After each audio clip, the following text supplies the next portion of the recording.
Pues empezamos. Buenas tardes a todos y bienvenidos a este acto de presentación del libro de Celia Prada, El puzzle de tu vida. Junto a Celia, la autora del libro, está Laura Díaz, profesora de filosofía del Instituto Ramón Areces desde hace años y que va a ser la encargada pues, de introducir un poco tanto a la autora como al libro. Yo estoy aquí en representación del Ayuntamiento de Grau, de la Casa de la Cultura. Como muchos de vosotros, de ustedes saben, yo soy bibliotecario. Desde hace unos años llevo también la coordinación del área de cultura del Ayuntamiento de Grau, pues como gestor, programador cultural. Pero bueno, yo en esencia y por vocación yo soy bibliotecario. Pues bien, los bibliotecarios nos dedicamos a catalogar y a clasificar libros. Bueno, nos dedicamos a muchas otras cosas, pero bueno, lo que me interesa decir hoy aquí es que nos dedicamos a clasificar libros, a clases y a tipos de libros. Bueno, pues en las bibliotecas clasificamos los libros por el tema o el asunto que tratan. Según eso, podríamos decir que el puzzle de tu vida podríamos clasificarlo en el 159.9, no os asustéis, como un libro pues, de autoayuda, de filosofía. Es muy feo ser determinado de autoayuda. Es un ensayo, es un libro también en parte biográfico. Desde luego tendríamos que catalogarlo o colocarlo en una sección local, en una sección de temas de Grau, aunque ella ponga nacida en Oviedo. Bueno, a eso volveremos. Pero bueno, me interesa más que como bibliotecario hablar de clases, de tipos de libros como lector. Como lectores, un libro nos puede parecer bueno, malo, nos puede parecer entretenido, aburrido y un largo etcétera de comparaciones. Yo como lector prefiero hablar de libros útiles frente a libros inútiles o prescindibles, innecesarios. Ya le dije ayer a Celia cuando la vi aquí en la Casa de la Cultura, durante la inauguración de la Bienal de Pintores de Grau, que su libro me parece un libro útil, muy útil. El puzzle de tu vida es un ensayo autobiográfico en el que Celia nos invita a hacer un viaje al interior, en busca de nuestra esencia.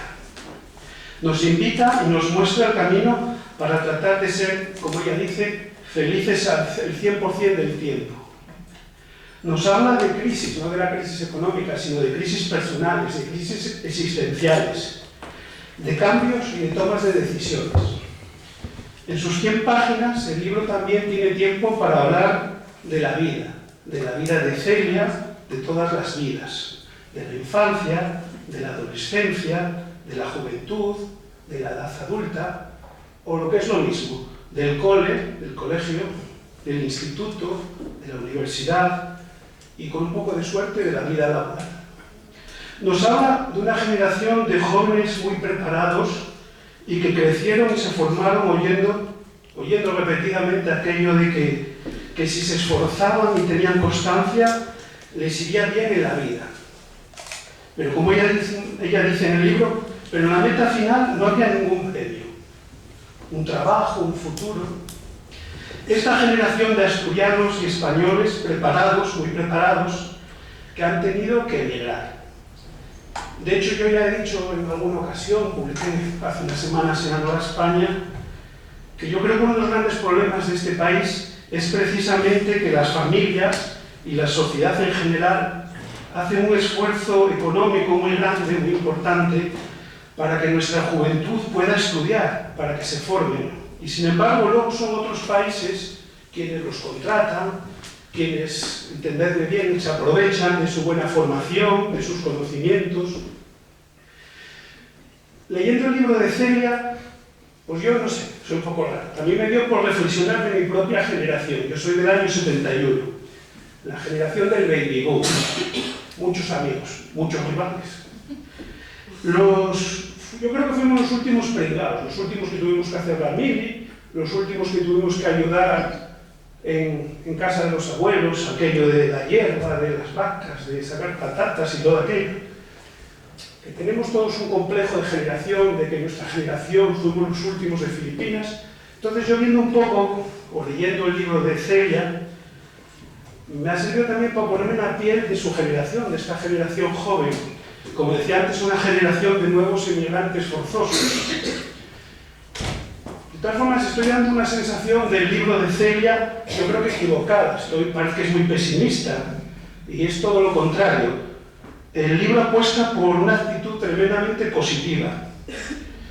En este sentido, me encanta una cita que tiene Celia en el libro y que atribuye a su abuela. Dice más o menos: ya me decía mi abuela que siempre las cosas parecen mucho más complicadas cuando las estás planeando que cuando las estás viviendo. Siempre es peor pensarlo que pasarlo. Quiero felicitar de verdad a Celia por su libro, por este libro, como digo, útil. Y también decirte que estoy encantado de participar en este acto, por muchos motivos. Por el afecto que sentía por tu padre, también por ti. Iba a decirte que te conozco desde pequeña, pero es que Celia nunca fue pequeña, siempre fue bastante alta. Bueno, yo recuerdo que hace ya unos cuantos años tuve la suerte de impartir un taller que era de comunicación, como de periodismo, en el Instituto Ramón Areces, creo que era a los de primero, a los de segundo, o a los dos, no me acuerdo muy bien. Y como ves, Celia, lo que estoy es aplicando un poco lo que dices en el libro, eso de coger esa receta que propones, de seleccionar una imagen, un momento del pasado, un momento que yo disfruté con aquellos estudiantes del Ramón Areces, vamos, una pieza de mi puzzle.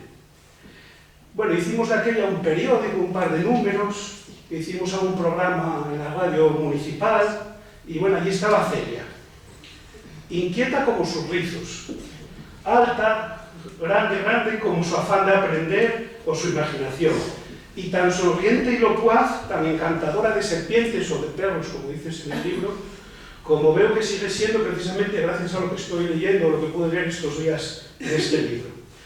Vuelvo a reiterar, un libro útil, un libro que os recomiendo que leáis.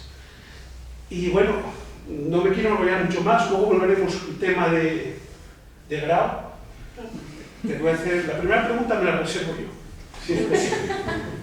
Pero yo quiero dejar, por supuesto, ahora tiempo a que intervenga la protagonista Celia y, por supuesto, Laura Díaz, para que nos presente a esta autora. Muchas gracias. Vale.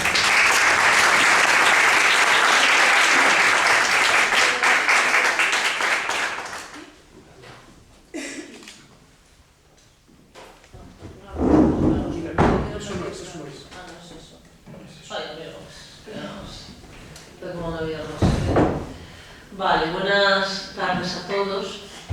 En primer lugar, quiero agradecerle a Celia que me invitase a presentarme su libro y por dos alusiones que hizo antes el presentador, acabo de descubrir que soy la más vieja de la mesa, porque yo también soy de Baby Boom, pero del 67. Y otra cosa es que él dijo, bueno, que vaya a presentar a la autora y al libro. Mi intención es sobre todo hablar del libro, hablar desde la perspectiva que yo domino, porque en el libro efectivamente hay bastante de filosofía, no de filosofía académica, pero de filosofía mundana, que es probablemente la más importante que llega a la gente, y eso es lo que yo voy a intentar hacer aquí. Comentar un poco el libro desde la perspectiva que yo domino e intentar al público que está aquí presente hoy pues hacérselo atractivo con eso que yo voy a contar. De Celia no puedo contar tampoco mucho porque muchas cosas de Celia yo en realidad las he aprendido leyendo este libro y creo que no debo destripar el contenido, que tendría que ser ella en todo caso. Solo me gustaría decir que yo desde luego fui profesora de Celia, de filosofía y de ética, creo recordar 2 años, y Celia y yo nunca fuimos dos personas que nos lleváramos súper bien, siempre había entre nosotras cierto rifirrafe, básicamente porque a Celia le encantaba hablar con los codos y yo, claro, eso siempre era un obstáculo a la hora de clase.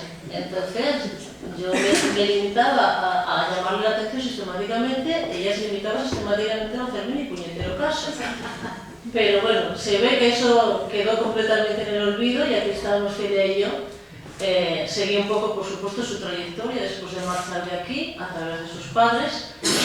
Y para mí fue una sorpresa grande, pero luego me enteré que no solamente para mí, el hecho de saber que había escrito un libro y además que quería que yo se lo presentase. Yo dije que sí, por supuesto, antes de saber el contenido del libro, porque me parecía que era una cosa que no podía rechazar en ningún momento.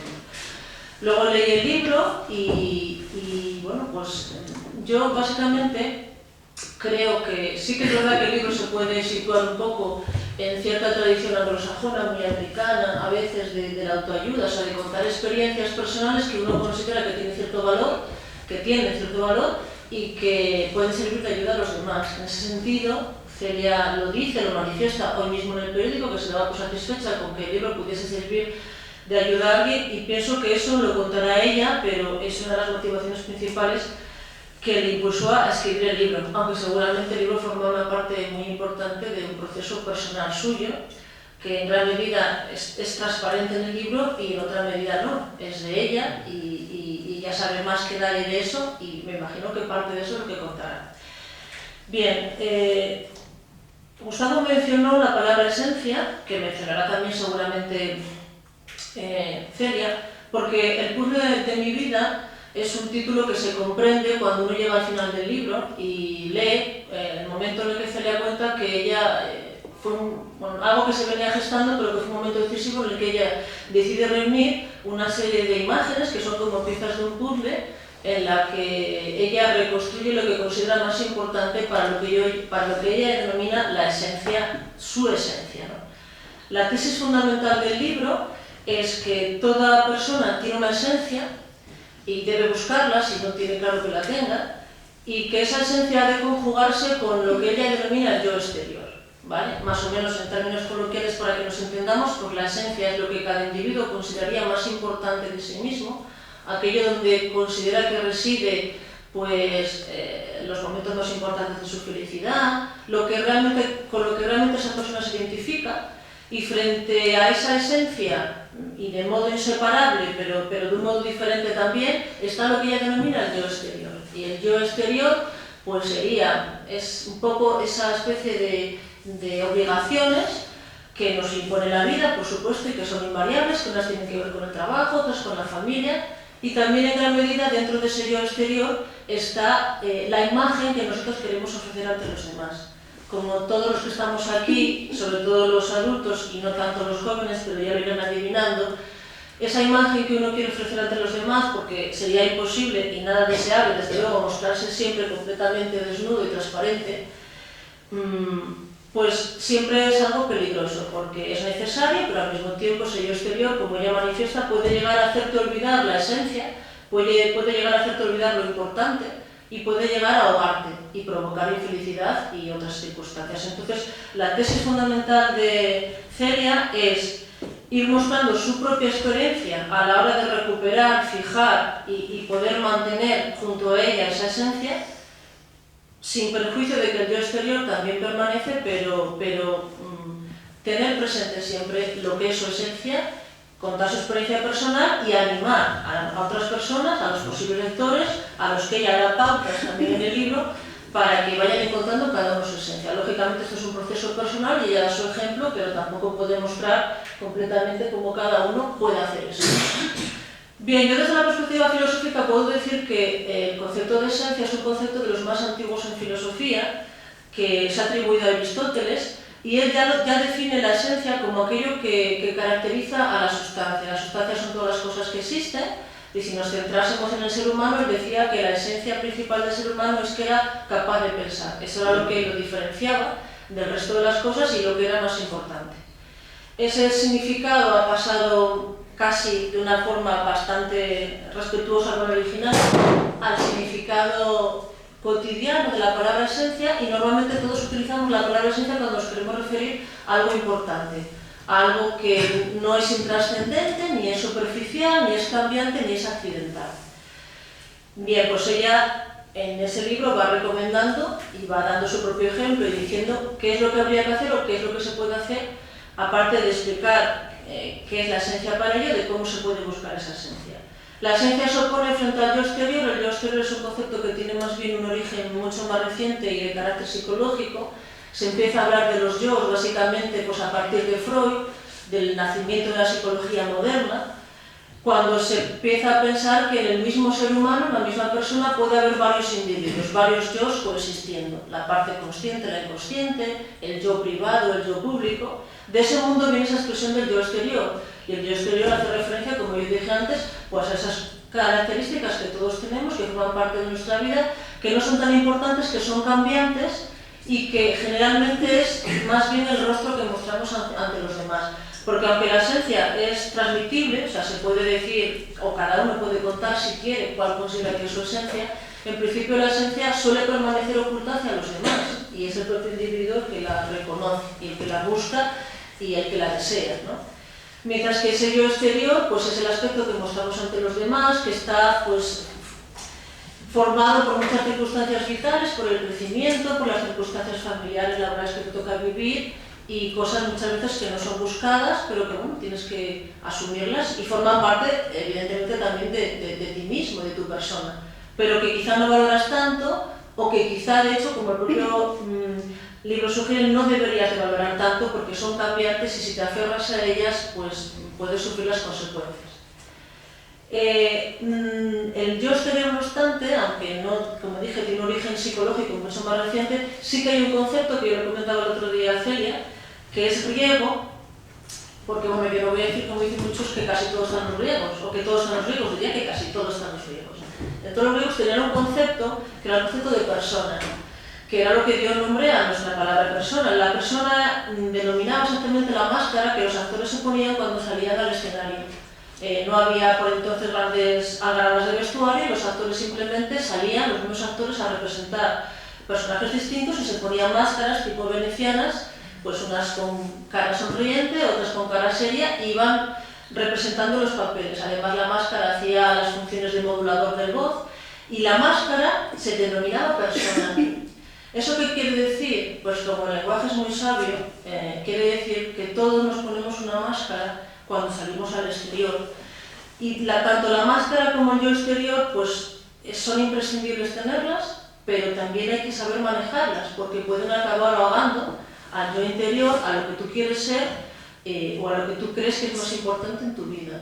Entonces, en ciertos momentos, Celia alerta de este peligro, de que la esencia puede quedar ocultada, oscurecida, y el yo exterior se imponga, pues provocando generalmente la infelicidad de las personas. Este concepto de esencia también se parece mucho a un concepto de mi querido Michel de Montaigne, el autor de los ensayos. Él decía que toda persona tenía que tener una trastienda. La trastienda, si lo pensamos, es como el cuarto trastero. Una trastienda para refugiarse de todo y de todos. Porque todo individuo necesita tener su lugar que sea exclusivo y personal. En su caso, él habla de su trastienda, era en parte un lugar físico, era la torre donde él se retiró y escribió los ensayos, pero recomendaba que todo el mundo tuviese ese espacio, un espacio de soledad donde tú te refugies, porque todos sabemos que en la vida muchas veces hay que refugiarse de muchas cosas, a veces de personas, a veces de cosas, a veces hasta de uno mismo, porque uno mismo puede ser diferente según el sitio que lo pongas, ¿no? Y también eso nos recuerda la importancia de la soledad. La soledad es una realidad que hoy se vive de modo muy contradictorio, pienso yo, porque por una parte es algo denostado, casi nadie quiere estar solo y parece que nuestra sociedad funciona para no dejarnos ningún espacio de soledad, sobre todo desde que existen las redes sociales, uno está permanentemente comunicado, ya no es como antes que ibas por la calle y podías ir embebido en tus pensamientos porque probablemente el teléfono te va a sonar, un WhatsApp, un mensaje, lo que sea, en un momento u otro, y cada vez es más difícil encontrar esos momentos de soledad y de intimidad, pero yo creo que son absolutamente necesarios para muchas cosas y yo creo que Celia también aborda esa idea en su libro, que es necesario cierta soledad para pensar, cierto aislamiento, para pensar sobre esa esencia, para buscarla o simplemente para rememorarla, para encontrarte con ella, y en parte la esencia también se construye en momentos de soledad. ¿Qué otros ingredientes? Porque bueno, como el libro es un libro de muchas experiencias personales donde hay ejemplos mezclados con reflexiones hacia uno mismo, hacia los demás, es muy difícil generalizar, pero yo encontré, o me pareció encontrar, que entre los ingredientes que se necesitan para encontrar esa esencia, hay por lo menos tres que yo quisiera destacar. Una es la importancia de la libertad, son también tres conceptos filosóficos, pero que todo el mundo puede entender. La importancia de la libertad, la necesidad de cierta dosis de sufrimiento y la importancia de la memoria. Voy a referirme brevemente a cada uno de ellos. La importancia de la libertad porque, como decía Sartre, la libertad no es una posibilidad, es una necesidad. Es que no se puede no ser libre. Siempre escogemos, aun cuando escogemos, no escoge, ya estamos escogiendo. Entonces, la libertad, Celia la presenta como algo problemático porque así lo es. Uno tiene que escoger en muchos momentos de la vida y esas elecciones no son fáciles. Ella se refiere muchas veces, por supuesto se refiere como una elección importante al momento que tuvo que elegir qué estudiar como estudios superiores, momento que ella pues cuenta que estaba bastante perdida y que al final pues tiró por el camino un poco de, en parte de la inspiración y en parte de lo que le parecía que era razonable, sensato y que estaba bien hecho, ¿no? Aunque como ella dice, como Gustavo ya anticipó, quizá eso fue un poco frustrante, tampoco nadie nos asegura que no hubiera sido frustrante otra, ¿no? Pero es verdad que hay muchas veces momentos en la vida que tenemos que elegir es complicado, hay cosas por supuesto que no debemos de dejar en manos de otros, o sea que si nosotros no elegimos, generalmente siempre es un tercero que acaba eligiendo por nosotros y esa solución que siempre es peor. Y es importante la libertad para encontrar esa esencia, porque uno tiene que tomar decisiones y desde luego Celia aconseja tomar esas decisiones importantes dejándose llevar por la esencia más que por el yo exterior.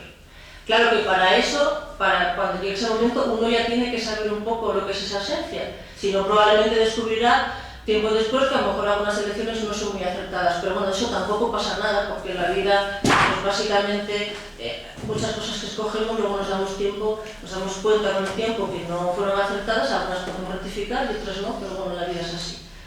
También yo veo que ella dice que para esa esencia, para encontrar esa esencia, es necesaria cierta dosis de sufrimiento. Y no sé si lo dice con palabras tan claras como lo digo yo, quizá ya si le preguntáramos a ella, bueno, no digo tanto, pues lo digo yo, porque a mí como no me importa, pues lo digo, porque además lo pienso, que yo creo que hay determinadas cosas del ser humano que no se pueden adquirir, y desde luego una de ellas es la felicidad, si al menos se comprende la felicidad como yo la entiendo, sin cierta dosis de sufrimiento. ¿Por qué? Porque el sufrimiento te hace aprender. El sufrimiento te hace rectificar. A ver, no siempre, claro, tampoco quiero decir que el sufrimiento siempre produzca un aprendizaje. Hay gente que por las razones que sean sufre sin más y no saca nada limpio de ahí. Pero yo creo que una persona inteligente sí aprende mucho del sufrimiento y dudo mucho que haya alguien que pueda llegar a adquirir una felicidad como yo la entiendo y un estado de ánimo sin haber pasado por ese sufrimiento. Porque el sufrimiento, haber perdido cosas, haberlo pasado mal, haberse equivocado, te enseña a valorar las cosas, a darte cuenta de lo que tiene importancia y de lo que no, a distinguir a las personas, a distinguir a los buenos amigos de los malos, a conocerte a ti mismo. Se aprende mucho más de un fracaso que de un éxito y los fracasos hacen sufrir. Y la libertad y el sufrimiento están muy relacionados porque, claro, elegir significa arriesgarse y significa muchas veces equivocarse. Y ahí hay un sufrimiento, pero que hay que aceptarlo como parte de la vida que es. Yo creo que es un descubrimiento que probablemente Celia hizo y que quiere reflejar en este libro y transmitir a los demás, ¿no? Que se sientan tranquilos cuando se equivoquen, cuando tengan que elegir, que no tengan miedo y que acepten el sufrimiento como una cosa necesaria, que te hace madurar y que es imprescindible. Yo creo que solamente una persona de una inteligencia superior y una moral supina podría llegar a aprender lo que se aprende sin sufrimiento.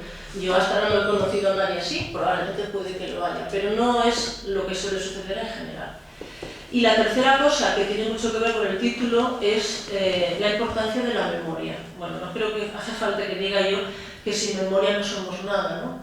El ejemplo más sencillo que se puede poner y que todos conocemos es que cualquier enfermedad que suponga una pérdida de la memoria es probablemente lo más terrible que le puede pasar a un individuo. Perder la memoria significa perder tu propia identidad ante ti mismo y ante los demás, no saber quién eres, y es probablemente el más cruel de los castigos, y al contrario, recrearse en la memoria, disfrutar de ella y seleccionar como hace, como en un momento dado de su vida, pero como probablemente seguirá haciendo sistemáticamente porque es un proceso que no se acaba, recordar de la memoria es lo que te permite vivir los acontecimientos permanentemente. Es como los viajes, ¿no? Un viaje empieza cuando lo empiezas a planificar, dura mientras haces el viaje, pero no acaba nunca. Eso es maravilloso, porque el viaje no acaba mientras tú lo recuerdes. Y con la vida pasa eso. Estamos excesivamente preocupados por el futuro es mucho más volátil de lo que creemos.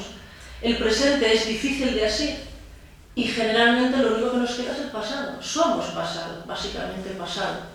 Celia tiene poco pasado y Gustavo tiene más y yo tengo más. Entonces, el pasado es muy importante y no reflexionamos suficientemente sobre el pasado. Quizá la vida que llevamos, el estrés de nuestro tiempo, pues nos hace ir demasiado deprisa, hace falta más lentitud y aplicarse a la memoria, a recordar las cosas, a recordar quiénes somos, lo que nos gusta, a no dejarnos llevar por las modas, por las cosas que vienen de repente, por el comportamiento de la mayoría. La memoria nos ayuda mucho a encontrar nuestro centro de gravedad, que yo creo que también es una manera que se puede denominar la esencia. La esencia es un centro de gravedad. ¿Y a dónde nos lleva todo esto? Pues yo creo que a la cuestión fundamental, que es a la búsqueda de la felicidad. No hay nada más importante en la vida, por lo menos a nivel personal, que el conseguir ser felices. Eso está al final del libro de Celia, como Gustavo dijo, pues es la cuestión, ¿no? Si buscamos la ciencia o usamos lo que sea, si nos dejamos, si hacemos caso a lo que nos dice Celia, pues el buscar la esencia no es nada más que el camino que ella considera que nos puede hacer más felices, que es lo que todos buscamos, cada uno de maneras distintas. Pero claro, todos somos conscientes de lo difícil que es encontrar la felicidad. Seguramente porque muchas veces partimos de conceptos de felicidad demasiado exigentes, confundimos la felicidad con la alegría y podemos pensar que la felicidad es estar permanentemente en cierta tensión, en cierta alegría. Bueno, cada uno puede tener, por supuesto, el concepto de felicidad que quiera, pero yo me inclino mucho más por el concepto tradicional de la felicidad desde las escuelas helenísticas, de una felicidad mucho más reposada, más tranquila, que tiene más que ver con un estado de ánimo y con un modo de ser, y que solamente entiendo que así la felicidad puede tener cierta permanencia, porque ser permanentemente feliz seguramente es hasta agotador, sobre todo si tenemos estos conceptos de felicidad demasiado entusiastas. Pero yo creo que una felicidad como una especie de estado de ánimo, como un ser en el mundo, como un punto de equilibrio, sí que es posible y desde luego es deseable, y si yo tuviese la varita mágica para decirle a la gente cómo lo tiene que hacer, pues probablemente me hiciese millonaria, pero aunque no fuera así, lo haría, porque creo que es lo más importante que un filósofo podría hacer nunca jamás por nadie, sería aconsejar qué hacer para ser felices.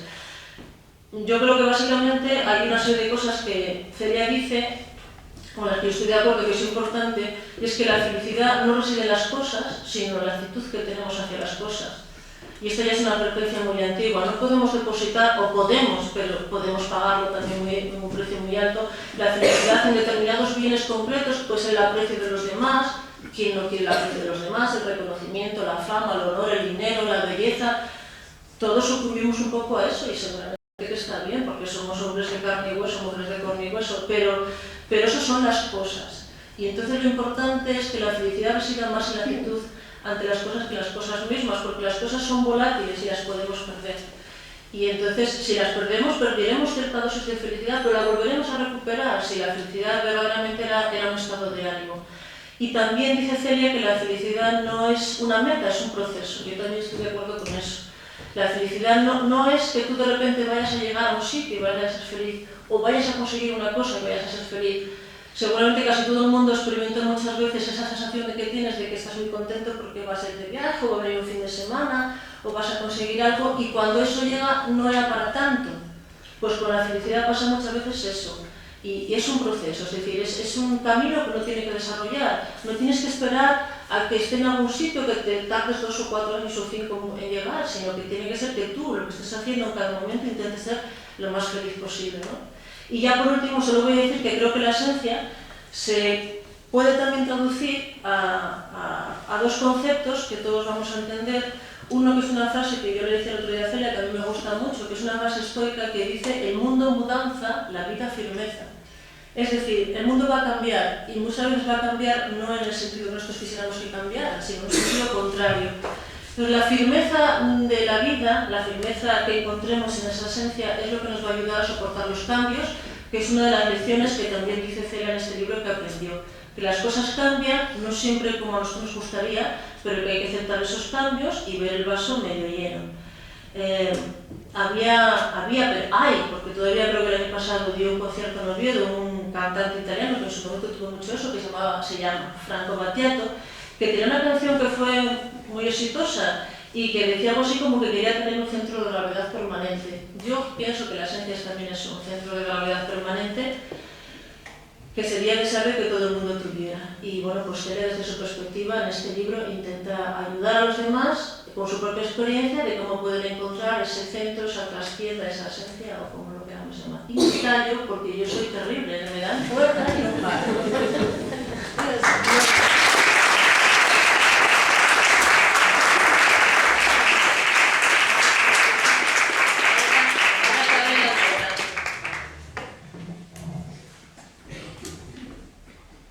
Bueno, buenas tardes. Primero me gustaría dar las gracias a todos por dedicar un rato de vuestro día a venir aquí a compartir este momento conmigo y ayudarme en este proyecto, o sea que muchísimas gracias a todos. Muchas gracias a Gustavo por invitarme a estar aquí, por tus palabras y por tu introducción, y muchas gracias a Laura también, no tanto por ese recuerdo del instituto, pero por las palabras que has compartido con nosotros y por introducirlo. Tenía que tomar mi venganza, que fuese tarde. Bien, lo acepto. Bueno. Yo no soy una experta en hablar en público como estos dos, así que me gustaría que me permitiese simplemente que os leyera algo hoy. Me gustaría concentrarme un poco en algunos de los conceptos claves del libro, aunque en realidad ya los ha explicado bastante bien Laura y también Gustavo. Y también explicar brevemente qué fue lo que me llevó a escribirlo. En el libro hablo de que el ser humano está compuesto por dos planos emocionales, la esencia y el yo exterior. El yo exterior es la capa más superficial, más influenciada por el mundo exterior. Es un plano lleno de ruido, de pensamientos constantes, tanto positivos como negativos, consecuencia del mundo que nos rodea. Es de alguna manera la parte de nosotros que mostramos al mundo. Podríamos pensar en el yo exterior como la careta que nos ponemos todas las mañanas al salir por la puerta a enfrentarnos a nuestro día a día. La esencia, por otra parte, es la capa más profunda, pura e inalterable. Es un plano de paz y de tranquilidad. Podríamos pensar en la esencia como nuestro verdadero yo, una parte de nosotros que la mayoría olvidamos en algún momento de nuestras vidas. Como comentaba Laura, hablábamos de la felicidad, de cómo se consigue. Yo creo que la clave de la tan ansiada felicidad está simplemente en mantener estos dos planos en perfecto equilibrio, en mantener esa careta que nos ponemos por las mañanas en armonía con nuestras esencias y con quien somos como personas. En el libro invito al lector a que me acompañe en un viaje a través de los capítulos más importantes de mi vida para ejemplificar con mi propia experiencia esa búsqueda y pérdida constante de la esencia que todos tenemos. Y le propongo una serie de ejercicios y de reflexiones al lector que espero que le ayuden a reencontrarse con la suya propia. Los que ya lo habéis leído sabréis que fue una llamada de teléfono lo que me llevó a replantearme la vida desde otro punto de vista, de una manera distinta como lo había hecho hasta entonces. Y a partir de ahí me embarqué en una especie de viaje interior que suena muy profundo, pero bueno, de reaprendizaje, y sin saber del todo lo que estaba haciendo me propuse reencontrarme con la esencia de mi persona. Durante ese proceso de reaprendizaje me leí muchos libros y vi varios documentales que hablaban sobre el tema de la esencia, del ego, de cómo el modelo social que nos toca vivir perfila inevitablemente nuestra personalidad y nuestra manera de expresarnos al mundo, incluso hasta de entender nuestra propia existencia. Me fascinaron las lecciones de Eckhart Tolle y sentí de alguna manera la necesidad de profundizar esos conceptos y de sacar mis propias conclusiones y aplicarlas de alguna manera a la vida y de reinventarme en cierto modo. En ese proceso fui consciente de que sería interesante intentar explicar cómo llegué a esas conclusiones, ejemplificándolo a través de mi propia existencia, con el objetivo, digamos, de intentar bajar a la realidad un tema tan complejo y de hacer de alguna forma más entendibles y sencillos los conceptos que explican los distintos planos emocionales que nos definen como personas, que es de lo que hablaba Laura. Una especie de teoría de la esencia y de la personalidad de andar por casa, explicada de tú a tú para todos los públicos. Al principio fue como volver a tener 14 años y pasarme horas y horas escribiendo mi diario, pero según iba avanzando la historia empezaba a ser consciente de que sin buscarlo se estaba empezando a convertir en un libro y empujada un poco por la idea que considero tan apasionante de poder compartir mi experiencia con los demás, fui dedicándole más y más tiempo hasta que al final conseguí acabar un pequeño libro. Una especie de herramienta sencilla y didáctica con la que espero poder animar a la gente a despertarse de alguna manera, a abrir los ojos y a empezar a ver la vida desde otra perspectiva, y que cada uno después haga lo mismo con la gente de su alrededor. Y a esto, aunque suena un poco cursi, si me lo permitís, creo que sería como el inicio de un mundo mejor. Bueno, pues eso, muchas gracias.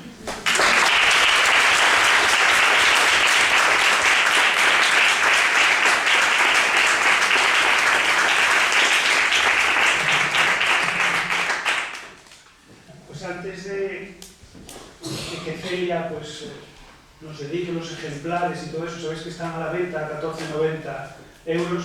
Los de los 14,90 es para el cambio, para fastidiarnos un poco. Bueno. Antes de eso, yo creo que procede a abrir un turno de preguntas. Y mi pregunta es... ¿Por qué pusiste una gente muriendo? No. Yo no sé si fue un accidente, fue premeditado. Mencionas las selgas, mencionas muchos entornos, hablas muy cariñosamente de tu pueblo, pero lo menciona como su pueblo. Pero en todo el libro no aparece la palabra grado. ¿Es un accidente o es premeditado? Pues es premeditado. Estoy súper orgullosa de ser de Grau, creo que ya lo sabéis todo. Y... no sé si no lo menciono un momento, puede que sí lo mencione, ¿no? No sale la palabra, pues me disculpo por eso. Pero vamos, que desde luego Grado es para mí una parte muy importante de quién soy. Yo me crié aquí, viví aquí siempre, así que todos esos recuerdos de los que hablo, todas las piezas del puzzle de mi vida, si no todas, la mayoría están aquí, están en Grado, y claro, siempre será importante para mí por eso. ¿Y alguien se anima a alguna otra pregunta?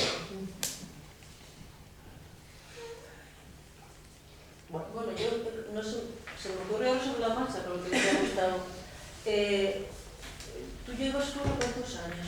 6. 6. ¿Y crees que el tomar distancia física del lugar del que básicamente tú provenías te pudo ayudar también a una distancia psicológica, a verte a ti misma, a una objetividad que a lo mejor no habías tenido? ¿O crees que eso no tiene nada que ver, que forma parte? Bueno, seguramente esto pienso ahora sobre la marcha, o dime que es una chorrada. No, claro que no es una chorrada, creo que, claro, estar fuera me hizo estar sola, y un poco de lo que hablabas antes es que es importante estar solo para aprender y para evolucionar, ¿no?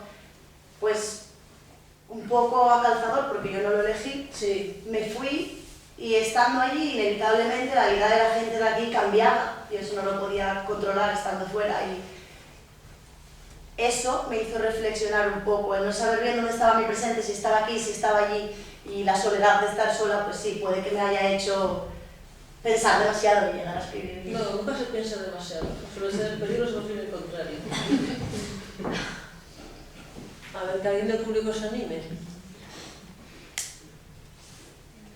Preguntas. Me lo ponéis muy fácil entonces. Piropos. Claro, sí.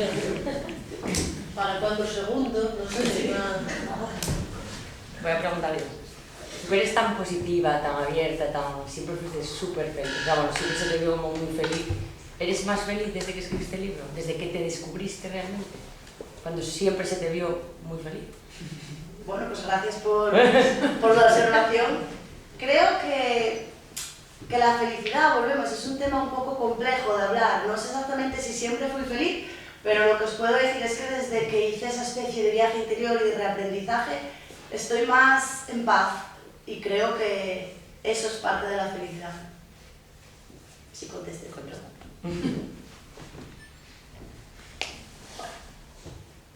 ¿Puedo meter baza? Sí, vale.